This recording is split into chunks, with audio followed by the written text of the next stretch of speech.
Bhim army से परेशान नहीं, हम भीम आर्मी संगठन में है, युवा शक्ति दल साल में ही भीम आर्मी से भी हैं, युवा शक्ति दल संगठन हम सबके साथ है, बहुजन संगठनों में सबके साथ है। ये जो संगठन बन गए हैं बहुत सारे बहुजनों के, जैसे कि भीम आर्मी, आजाद समाज पार्टी है, ये अलग अलग चुनाव लड़ रहे हैं, तो सत्ता में कैसे आएंगे ये बट गए ना, जब तक इनमें एकता नहीं होगी पार्टी कभी सत्ता में नहीं आ सकते। मुख्यमंत्री बनना चाहते हैं तो इसका कारण यही है ना, पार्टी के भी इसका कारण यही है कि ये आपस की जो ये दो नेता हैं, इनके आपसी जो दूरियां हैं ना, यही सत्ता में ना आने का कारण है। एक चंद्रशेखर के पीछे मेरा युवा जुड़ा हुआ है, उस युवा को इतना आभास नहीं है कि हम कितनी बड़ी गलती कर रहे हैं। अरे चंद्रशेखर समाज की लड़ाई लड़ता ठीक है, लेकिन हम समाज पे अगर हम बटे हुए हैं, समाज पे हमारे अंदर मतभेद और मनभेद हैं, तो वहाँ हमें पॉलिटिकल लेवल पर नुकसान नहीं होता। नुकसान हमें तब होता है जब हम पॉलिटिकल लेवल पर जाते हैं। आज हमें नुकसान की जो दिखाई दे रहा है वो हमें पॉलिटिकल लेवल पर बढ़ने के बावजूद नुकसान हुआ है। अगर यदि पॉलिटिकल लेवल पर एक साथ नहीं आए तो हमें किसी को कोसने की ज़रूरत नहीं है। अपने गिरबा में झांकें और पहले अपने समाज को संगठित करें, दूसरे को दोष ना दें। हम मानते हैं कि चंद्रशेखर के अंदर ऊर्जा है, ठीक है, हमने मान लिया, मगर एक बात बताइए, क्या उससे अखिलेश यादव से एक सीट के लिए हाथ मिलाकर बहन जी के लिए कांटे बोना, क्या यही ऊर्जा है? यही ऊर्जा है चंद्रशेखर की? वो तो वहाँ चले गए थे केसीआर के पास में, ये तो सबके पास जाएंगे, हनुमान के पास पहुँच गए, ये तो सबके पास जाएंगे, क्योंकि इनको बीजेपी नेताओं की बहुजन की चिंता ही नहीं है। इनको तो सिर्फ अपने एक सीट की चिंता है कि मुझे एक सीट मिल जाए। तुम्हारी आजाद समाज पार्टी भी जो है सीट नहीं जीत पाई एक भी। इसका कारण ये है कि चमचागिरी का तेल चढ़ा हुआ है बहुजनों की लाठी पर, वरना 15% राज नहीं करते 85% की छाती पर। तो ये जो लोग हैं ना, जो पार्टियों के अंदर बैठे हुए हैं, ये चमचागिरी करते हैं। हम सबको मिलकर बहुजन समाज की लड़ाई लड़नी चाहिए, और इसमें ये नहीं सोचना चाहिए कि भाई हमें एक सीट मिल जाए या 4 मिल जाए। कोई बात नहीं, मैं लड़ाई तो लड़ रहा हूँ ना अपने समाज की। जब मैं लड़ाई लड़ूंगा तो मुझे एक नहीं 4 सीट भी मिलेंगी। मनुवादियों को गाली देनी बंद करो, उनके भगवानों को गाली देनी बंद करो। पहले बाबा साहब के बताए रास्ते पर तो चलो। जो एक बार बाबा साहब को पढ़ लेगा ना, वो कभी मनुवादियों को गुलाम नहीं हो सकता, किसी देवी देवता की पूजा नहीं कर सकता, कहीं भी होली दिवाली रक्षाबंधन जो ढोंग नहीं कर सकता। लेकिन होता क्या है, उसका उल्टा बीच का रास्ता निकाल रखा है इन मूर्खों ने। बावन मेश्राम और चंद्रशेखर कितना प्रभावित कर रहे हैं बीएसपी के वोट बैंक को? देखो, बावन मेश्राम को जितना चमकना था चमक लिए, अब वो उन्होंने अपनी औकात दिखा दी। वो कहते मैं बहन जी खत्म करूंगा। अरे बहन जी से पहले तुम खत्म हो रहे हो भैया। बहन जी भी समाज की लड़ाई लड़ रही, तुम भी समाज की लड़ाई लड़ रहे हो। और जब तुम एक दूसरे को खत्म करने की बात करो, तुम्हारी औकात नहीं है मनुवादियों को खत्म करने की, तुम्हारी औकात नहीं है, इसलिए बहन जी पे सीधे उंगली उठा देते हो। सॉफ्ट टारगेट है बहन जी, सॉफ्ट टारगेट है, उन्हें माले में कुछ कहेंगी नहीं। अपने को अपना कैसे मारेगा बताइए? ये अपने को कहने में संकोच नहीं आता, जो उन्हें फट से बोल देते। देखिए, ओबीसी अपने आप को अभी स्वर्ण मानते हैं। वो हमारे साथ खड़े होने में, बाबा साहब की मूर्ति लगाने में और हमारे साथ लड़ाई लड़ने में उनको शर्म आती है। उनको ये आभास हो चुका है, अगर यदि हमने मनुवादियों ब्राह्मणवादियों के खिलाफ एक शब्द भी बोल दिया तो जो भगवान उन्होंने बना कर रखे हैं उनके दिमाग में उनको वो भर दिया, कूट कूट के पाखंड जो भर दिया, उससे वो डरे हुए रहते हैं। उनको पता है कि पंडित जी के पास सब कुछ शक्ति है, सर्वशक्तिमान है पंडित, और उसने श्लोक उल्टे पढ़ दिए तो हमारा बुरा हो जाएगा। अम्बेडकरवादी हो, या तो सच्चे अम्बेडकरवादी बन जाओ, या फिर अंधविश्वासी मनुवादियों को गुलाम बन जाओ। ये दिखावा मत करो।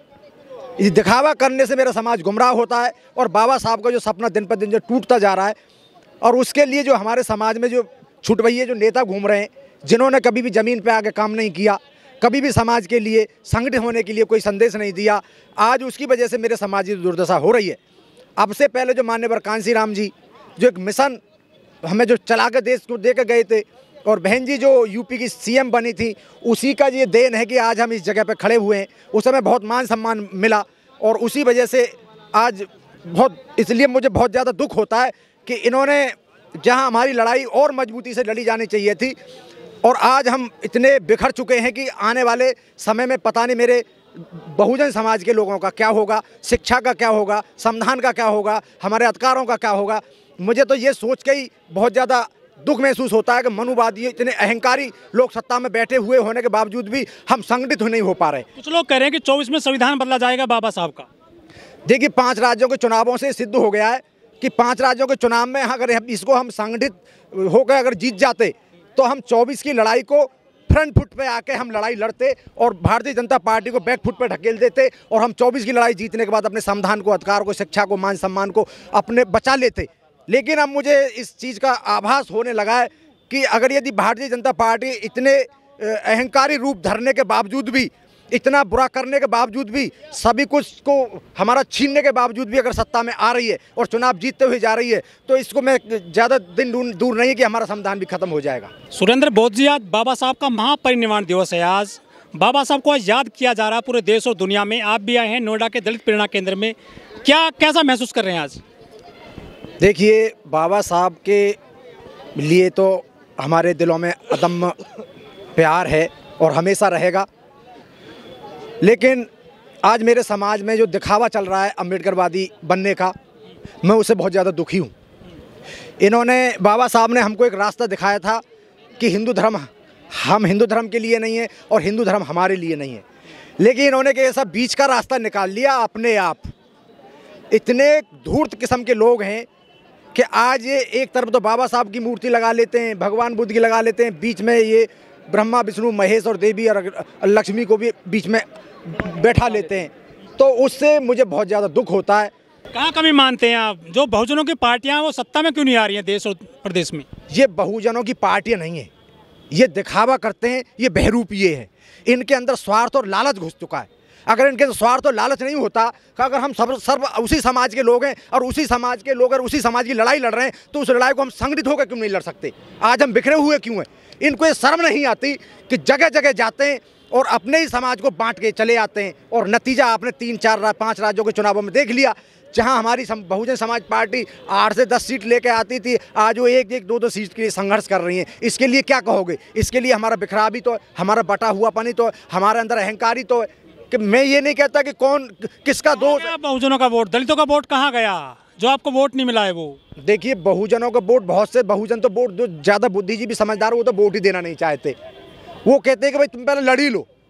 अब से पहले आपने देखा होगा कि समाजवादी पार्टी और शिवपाल सिंह यादव ने एक पार्टी बना ली थी और यादवों ने उनको ऐसा सबक सिखाया कि आज वो संगठित हो गए। कभी बंटने की बात नहीं करेंगे, लेकिन मेरा समाज इतना मूर्ख है कि वो कभी भी इनको सबक नहीं सिखाएगा। अगर इनको अभी सबक सिखा दिया जाता तो ये कभी एक साथ अपने आप मंच पे आ जाते और समाज की लड़ाई मजबूती के साथ लड़ ली जाती।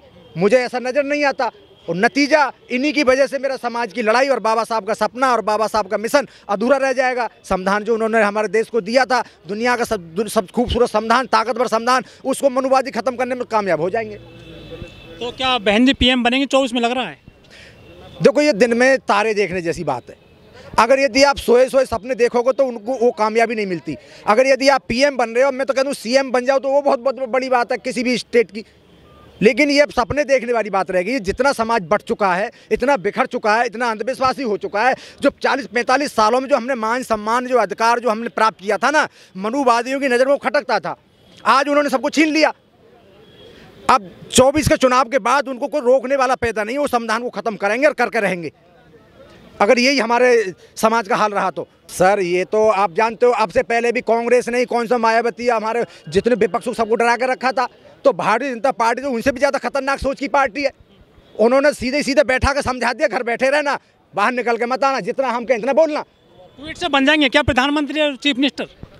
देखिए, जितना उन्होंने चाहते मनुवादी इस समय जितना उनको इस्तेमाल करना चाहते कर रहे हैं। वो आप फ्रंट फुट पर लड़ाई आकर नहीं लड़ने वाली है। उनको पता है कि लालू का उन्होंने क्या हाल किया। एक उन्होंने ट्रेलर दिखा दिया है, पिक्चर अभी बाकी है। जो भी नेता बोलेगा उसको जेल में डाल देंगे। ईडी सीबीआई उनके पास है। ये मनुवादी सोच के लोग हैं, बहुत खतरनाक सोच के लोग हैं। ये आप पर गोली चलवाने में पीछे नहीं हटेंगे। आप क्या सोच रहे हो? जो अभी एक इन्होंने जो फोर्स बनाई है, जिसमें ये अभी जो 3 साल के लिए जो दिया है अग्निवीर योजना, उसका मतलब क्या है? उसका मतलब मनुवादियों का एक तरह से संगठित होना और मनुवादियों को सेना में भर्ती कर देंगे पूरी तरह से। और जब हम इनके सामने अपने मान सम्मान अधिकार के लिए, संविधान को बचाने के लिए, अपनी लड़ाई को लड़ने के लिए आगे आएंगे तो उस समय यही लोग हम पे गोली चलाएंगे। ये कभी भी हमारे नहीं हो सकते। हजारों साल की गुलामी के लिए यही जिम्मेदार है। अब तक हमें मान सम्मान जो नहीं मिली उसके लिए यही जिम्मेदार है। हमें इनमें अपनापन क्यों ढूंढते हैं भाई? जो इन्होंने नकली भगवान बना के हमारे सामने परोस दिए, हमें इतना आभास नहीं हुआ बाबा साहब के कहने के बावजूद भी, तो मेरी बात मान जाएंगे ये? तो क्या भविष्य में ये बहुजनों की पार्टियां खत्म हो जाएंगी, एसपी बीएसपी वगैरह सब खत्म हो जाएगा यही हाल रहा तो? ये मूर्ख समाज है, ये गुलामी की जंजीर अभी इसके जो हाथों में पड़ी रही थी वो हाथों से तो निकल गई, दिमाग में से नहीं निकली। इन्होंने साफ कह दिया कि हम गुलाम बनने को तैयार है, आप कोशिश तो करो। वो कोशिश कर रहे हैं, गुलाम बन रहे, वो बांट नहीं रहे, हम खुद बट रहे। तो इसके लिए हमें किसी को दोष नहीं देना है। मैं जी लोनी से आया हूँ जिला। हाँ जी। गमछा लगा रखा, भीम आर्मी के हो क्या? नहीं जी, मैं भीम आर्मी का नहीं हूँ, मैं एक सामाजिक आदमी हूँ, ये हमारी पहचान है। ठीक है जी। तो ये बहुजनों की सरकार आएंगे क्या कभी देश में? ये तो सब वोट बैंक घट रहा है, ना बसपा ना सपा ना राजद, ये सब। तुम्हारी आज़ाद समाज पार्टी भी जो है सीट नहीं जीत पाई एक भी। इसका कारण ये है कि चमचागिरी का तेल चढ़ा हुआ है बहुजनों की लाठी पर, वरना 15% राज नहीं करते 85% की छाती पर। तो ये जो लोग हैं ना, जो पार्टियों के अंदर बैठे हुए हैं, ये चमचागिरी करते हैं। जो युवा आज के टाइम पे पार्टियों के लिए मेहनत कर रहा है, जी जान लगा रहा है, हमने 4 साल बसपा के लिए जी जान मेहनत करी, ठीक है, लेकिन जो पार्टी संघ वाले 100 साल से कर रहे हैं यार। वो अच्छी बात है, हम युवा हैं, हमारी अभी नई उम्र है, तो हमने साल में थक गए। थके नहीं है ना, हम थके हैं ना हारे हैं, हमारा हौसला भी बुलंद है, ना हम थकने वाले हैं। लेकिन इस चीज़ को भी देखना ज़रूरी है कि अगर युवा पार्टी के लिए दिन रात मेहनत कर रहा है, जी जान लगा रहा है चुनाव आने पर, तो पदाधिकारियों के भी हक बनता है कि उनके सुख दुख में साथ रहे। लेकिन जो पदाधिकारी हैं बसपा के, वो क्या करते हैं, बस चुनाव आने पर उन्हें को दिखाई देते हैं कि हाँ भाई हम बीएसपी के कैंप कर रहे हैं, वो गांव चलो अभियान चला रहे हैं। वो सिर्फ चुनाव के टाइम पे दिखाई देता है ना। अभी कहीं दलित समाज या बहुजन समाज पे कहीं भी उत्पीड़न हो रहा हो, ये बहुजन समाज पार्टी के जो कार्यकर्ता हैं वो कहीं से कहीं तक नजर नहीं आते।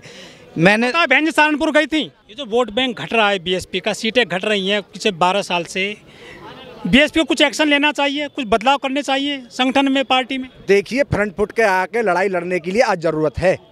अब से पहले जो हमारी जो पॉलिटिक्स जो चली आ रही थी, उस समय इतने भयंकर हालात नहीं थे। उस समय मनुवादी सोच के लोग तो थे, लेकिन अहंकारी और मनुवादी और पाखंडी और जो आज समय आरएसएस के धुले हुए जो इसमें जो आके बैठे हुए सत्ता में, वो आपको ख़त्म करने में ज़रा भी संकोच नहीं करेंगे। मुझे इस चीज़ का मालूम नहीं है, लेकिन मुझे इतनी पता है कि अभी के टाइम में जो युवा हैं बीएसपी के लिए अपनी जान माल न्यौछावर करने के लिए तैयार है। वोट ही दे लो, जान तो बाद में दे देना भैया बीएसपी को। बीएसपी से जो है युवा इस वजह से रूठ रहा है कि एक दूसरी पार्टी बनाई है जिसका आज़ाद समाज पार्टी नाम है, जिसके राष्ट्रीय अध्यक्ष चंद्रशेखर आज़ाद हैं, ठीक है। अब उस पार्टी को जो है बीएसपी के कार्यकर्ता यूँ कहते हैं कि वो दलाली कर रहा है, पैसा खा रहा है, समाज को तोड़ने का काम कर रहा है। अगर ऐसी बात है तो बहन कुमारी मायावती जी लाइव आके एक बार कह दे कि भाई चंद्रशेखर जो है पार्टी के जो युवा हैं उनको बहकाने का काम कर रहा है और समाज को तोड़ने का काम कर रहा है। ऐसा बहन जी ने ना तो ट्वीट करा, ना बहन जी ने लाइव आके कहा। अगर इस चीज़ को बहन जी लाइव आकर बोल दें तो जितना भी युवा आज़ाद समाज पार्टी की तरफ भाग रहा है वो बीएसपी की तरफ फिर आ जाएगा ना वापसी। यदि आपस में इन दोनों की समझौता हो जाए तो फिर हमें सत्ता में आने से कोई रोक नहीं सकता, क्योंकि बहन जी के पास अगर अनुभव है तो भाई चंद्रशेखर जी के पास ऊर्जा है। अगर ऊर्जा और अनुभव एक साथ आ जाए ना तो इस देश में बहुजनों को शासक बनने से कोई रोक नहीं सकता। यूज कर रहे हैं वो ऊर्जा जब कहीं भी खिलाफ कर रहे हैं, मनुवाद के खिलाफ कर रहे हैं। वो मनुवाद के खिलाफ है, बहन जी के खिलाफ नहीं है। उन्होंने बहन जी से कितनी बार रिक्वेस्ट करी कि बहन जी बताइए। जब आदमी एक वोट थी 100, आधी लेके चंद्रशेखर, आधी चली बहन जी पे, तो बहन जी खत्म हुई, कौन खत्म हुआ? फिर ये जोड़ने वाले कहाँ से हैं? सत्ता में कैसे आओगे अंकल जी? बहुजनों के जो नेता हैं करके आएंगे और ये मिशन चलता रहेगा, मिशन खत्म नहीं हो सकता। नहीं होने की, जब तक एक दूसरे को तोड़ते कुछ लोग कहते हैं कि नुकसान क्या है बीएसपी का भीम आर्मी के नेता ने? किसने कहते? आजाद समाज पार्टी ने नुकसान क्या है बीएसपी का? पार्टी अलग बनाने तो नुकसान कम ही हुआ क्यों जी? जब उन्होंने पार्टी अलग बना दी तो बहन जी को नुकसान है, किसको है?